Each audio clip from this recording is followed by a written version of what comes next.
بسم اللہ الرحمن الرحیم۔ قربانی کیوں کی جاتی ہے؟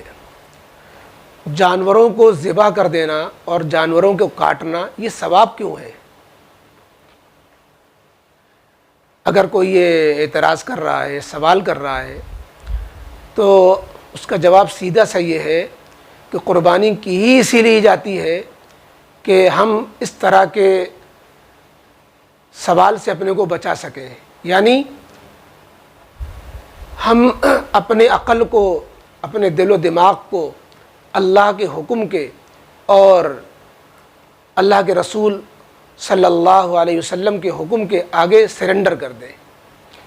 یہ سوال تو حضرت ابراہیم علیہ السلام کو ہونا چاہیے تھا۔ یہ اعتراض اور یہ شبہ ابراہیم علیہ السلام کے ذہن میں آنا چاہیے تھا جب اللہ رب العزت نے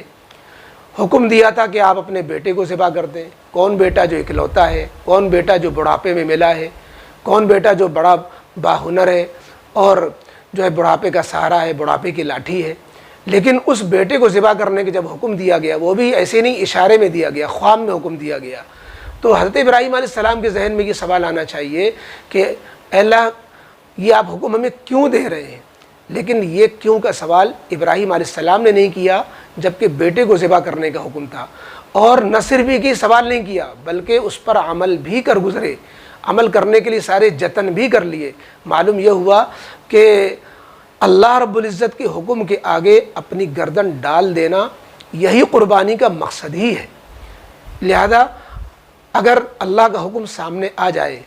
اور نبی کریم علیہ السلام کا عمل سامنے آ جائے تو پھر اس میں یہ کیوں کا مزاج ختم کر دیا جائے، یہ ذہن میں یہ کیڑا اور یہ وسوسہ، یہ کانٹا نہیں رہنا چاہیے کہ ایسا کیوں ہے۔ اس لیے کہ اس کا سب سے بڑا جواب یہ ہوگا کہ بھئی اللہ کا حکم ہے اور نبی کا عمل ہے۔ اسی لیے نبی کریم علیہ السلام سے جب پوچھا گیا کہ یا رسول اللہ صلی اللہ علیہ وسلم ما ہی الاضاحی، کہ یہ قربانیاں کیا ہیں، تو نبی کریم علیہ السلام نے فرمایا سنت ابیکم ابراہیم، کہ تمہارے باپ ابراہیم علیہ السلام کا یہ طریقہ سنت ہے۔ یعنی ابراہیم علیہ السلام نے جس طرح کہا تھا کہ جب اللہ کا حکم ہوا کہ اسلم قال اسلمت لرب العالمین، کہ تم اپنی گردن اللہ کے سامنے جھکا دو، کہا میں نے پروردگار عالم کے سامنے اپنے آپ کو سرنڈر کر دیا۔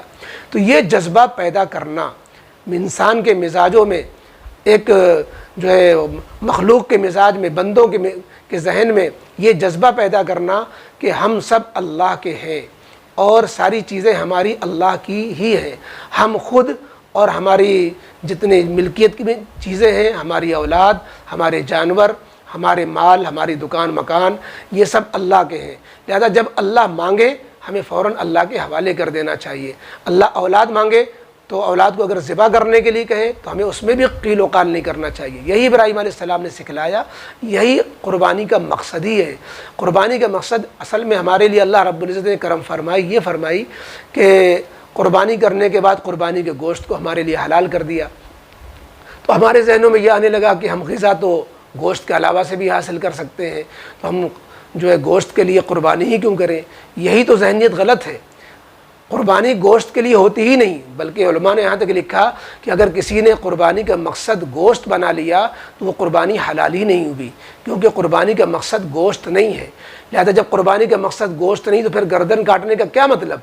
جانوروں کی گردن کاٹنے کا مطلب سوائے اس کے کچھ نہیں کہ ہماری جان، ہمارا مال، ہمارے جانور، ہماری یہ ملکیت، ہماری یہ سب چیزیں اے اللہ تیرے لیے قربان۔ زمانے جاہلیت میں اور اس سے پہلے بھی اور تمام مذاہب میں اپنے معبودوں کے لیے جو ہے ان کو خوش کرنے کے لیے، ان کا تقرب حاصل کرنے کے لیے جو ہے قربانیاں لوگ دیا کرتے تھے۔ اللہ رب العزت نے حکم دیا کہ اے نبی علیہ السلام، لوگ تو جو ہے اپنے معبودان باطل کے لیے قربانیاں پیش کرتے ہیں، فصلی لربک وانحر، آپ اپنے رب کے لیے نماز بھی پڑھیے، عبادت کیجیے، اپنے رب کے لیے ہی قربانی کیجیے۔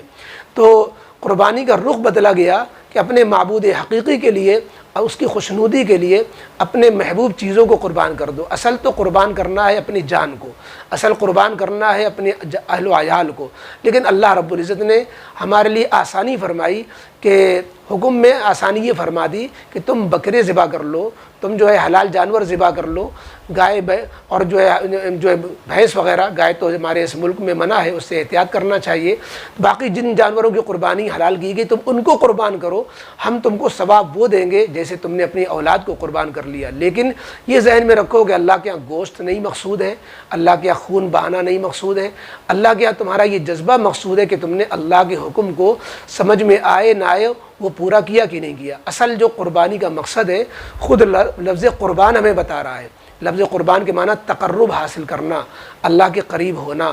تو جو یہ اللہ کی قربت حاصل کرنے کے لیے یہ قربانی کی جاتی ہے اور کوئی مقصد اس کا نہیں ہوتا، اور یہ قربانی تمام مذاہب میں چلی آ رہی ہے۔ اس لیے ہمیں ذہن میں جو سوالات آتے ہیں وہ اسی وجہ سے آتے ہیں کہ ہم ہر چیز کو مادی اینکل سے اور اپنے مفاد کے پہلو سے دیکھنے لگتے ہیں کہ قربانی کا گوشت چونکہ قربانی کا مقصد ہے، حالانکہ ایسا نہیں ہے، اور جو ہے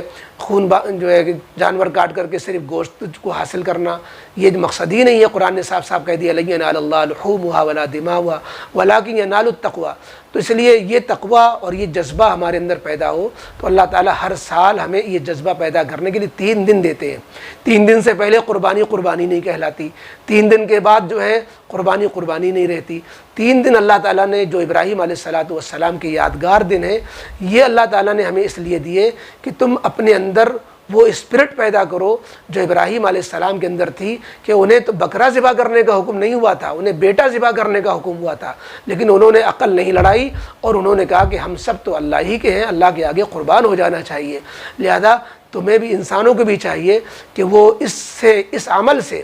اس جو ہے اللہ تعالیٰ کی طرف سے یہ 3 دن کے اس عمل سے یہ سبق سیکھیں کہ ہمیں ہر چیز کو اللہ کا حکم آ جانے پر قربان کر دینا چاہیے، وہ اپنی جان کی قربانی ہو، شہادت ہو اپنی، یا جانور کی قربانی ہو، یا کسی اور بھی صلاحیت کی یا کسی اور چیز کی قربانی کی ضرورت ہو امت مسلمہ کے لیے، اللہ کے حکم کے تابع بنا کر کے جو اللہ کا حکم آ جائے، جیسا آ جائے، جب آ جائے، جو تقاضا آ جائے، ہم اس کے لیے کھڑے ہو جائیں۔ یہی ابراہیم علیہ السلام کی قربانی کا سبق ہے جو ہمیں اس قربانی کے ذریعے سے دیا گیا ہے، اور ہمیں اسے حکم دیا گیا کہ اپنے اندر یہ سبق پیدا کرنے کے لیے قربانی تم لازماً کرو۔ لہذا جو صاحب نصاب ہوتے ہیں انہیں تو لازماً کرنا ہوتی ہے، اور ایک اپنی واجب قربانی کے علاوہ مزید قربانی کی بھی ترغیب دی گئی کہ نبی کریم علیہ السلام نے فرمایا کہ ان دنوں میں قربانی سے بڑھ کر کوئی عمل نہیں ہوتا۔ اس لیے صاحب حیثیت لوگ اپنی قربانی کے ساتھ مرحومین کے لیے نفلی قربانیاں، اور جن پر واجب نہیں وہ لوگ بھی کریں ثواب حاصل کرنے کے لیے،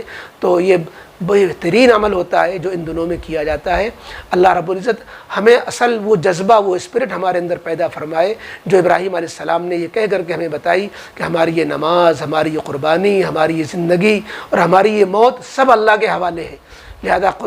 اللہ نے حکم دیا جانور ذبح کرنے کے، یہ بھی اللہ کے حوالے ہے۔ مقصد اللہ کے حکم کی پورا کرنا، نہ کہ گوشت تو جو ہے اللہ رب العزت کا انعام ہے۔ پچھلی امتوں کے لیے گوشت حلال نہیں تھا، قربانی کریں اور وہ جنگل میں چھوڑائیں، اللہ کی طرف سے ایک آگ آتی جس کی قربانی قبول ہے اس کو وہ ختم کر دیتی، بسم ہو جاتی وہ چیز، اور جن کی قربانی قبول نہ ہوتی وہ جو ہے پڑی رہ جاتی۔ اللہ رب العزت نے یہ امت محمدیہ کے ساتھ خصوصی معاملہ فرمایا کہ گوشت کو بھی قربانی بھی ثواب بھی بنا دیا اور گوشت کو حلال بھی کر دیا، ورنہ ہم جو ہے صرف قربانی کرتے، وہ جذبہ پیدا کرتے اور گوشت سے محروم رہتے۔ اللہ نے ہمیں گوشت سے محروم نہیں کیا۔ یہ مزید اللہ تعالیٰ کے شکر کی مستحق ہے یہ بات کہ اللہ نے ہمارے لیے گوشت بھی حلال کر دیا۔ تو ہم گوشت کے حلال ہونے سے شبہ میں مبتلا نہ ہوں، بلکہ اللہ کا شکر ادا کریں کہ اللہ نے قربانی کے ساتھ ساتھ